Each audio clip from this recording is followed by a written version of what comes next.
Hi, my name is Tim. I got my first print from CG Pro Prints. This is a big panoramic picture, and this is 60 by 20. I've never gotten one before, so let's see how it looks.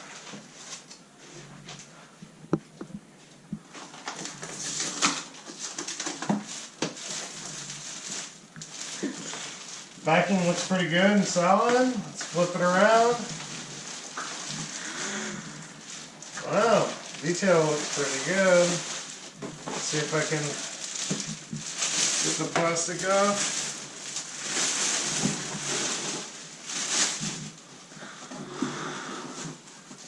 Looks really good.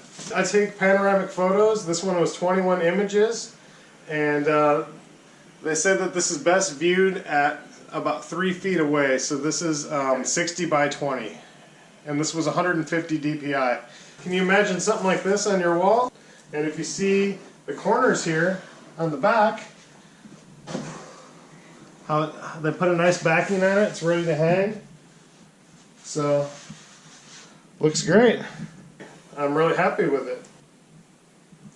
Thank you to CG Pro Prints.